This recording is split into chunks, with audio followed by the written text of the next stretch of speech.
Nosotros, los seres humanos, hemos evolucionado hasta contar con los procesos psíquicos básicos y complejos que en la actualidad nos permiten conocer el medio social y cultural que nos rodea. Estos procesos cognitivos nos facilitan la interacción entre el ser humano y su entorno. Entre ellos está la percepción, sensación, lenguaje, pensamiento, memoria y el que hablaremos el día de hoy, la atención. ¿Qué es la atención?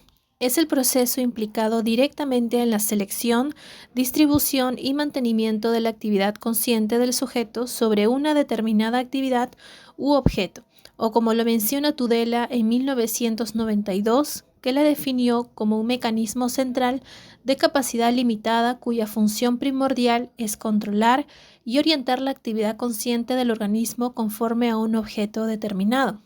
Sin embargo, ha habido una evolución histórica del concepto de este proceso. Por ejemplo, según el estructuralismo, la atención es definida como un estado de conciencia que conlleva una nitidez sensorial. Según el funcionalismo, la atención es una función activa del organismo basada en las emociones y con carácter adaptativo. Según el cognitivismo, nombra la atención como el valor que se le atribuye a la selección de la información. Funciones de la atención. 1. Ejerce control sobre la capacidad cognitiva. 2. Activa el organismo ante situaciones novedosas y planificadas o suficientemente aprendidas. 3. Previene la carga excesiva de información. 4. Asegura un procesamiento perceptivo adecuado de los estímulos. Mecanismos de la atención. Existen 3 mecanismos de la atención y estas son: mecanismo selectivo. Se activa cuando el ambiente nos exige centrarnos en un solo estímulo o tarea.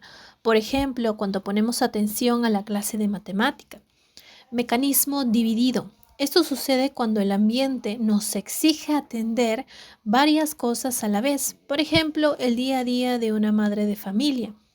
3. Mecanismo sostenido. Se produce cuando tenemos que concentrarnos en una tarea durante periodos de tiempo relativamente amplios, por ejemplo, durante una resolución de un examen importante. Factores determinantes de la atención.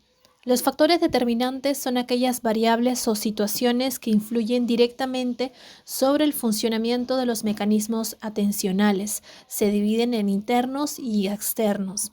Internos, intereses y motivaciones, ya que nosotros solemos fijarnos o centrar nuestra atención más en aquello que nos interesa.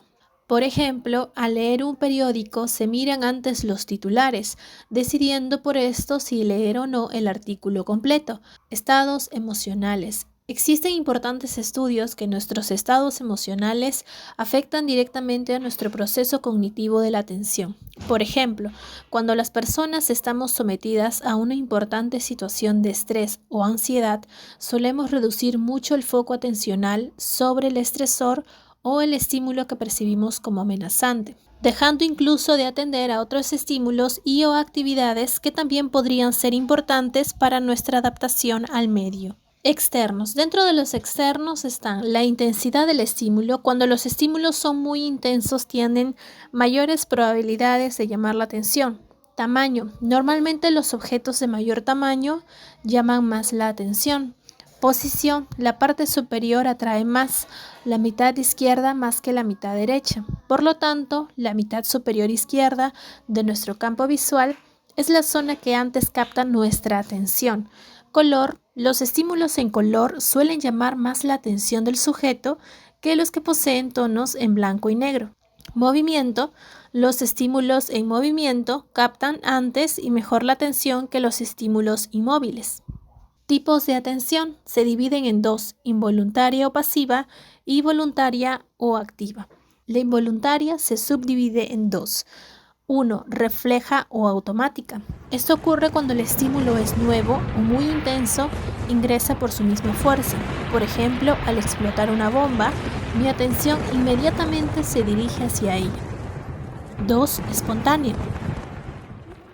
Cuando el estímulo genera inmediatamente un interés del sujeto, ya que existe cierta consonancia entre las características del objeto u objetos y la disposición de la persona.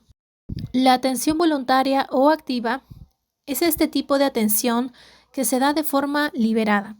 Es considerada como el más alto grado de atención. Es un proceso controlado, consciente, secuenciado e implica un esfuerzo de voluntad. Por ejemplo, escoger y leer un libro de un tema de filosofía que nos interesa. Y eso ha sido todo por hoy. Si te gustó el video, no olvides dejar tu like y suscribirte.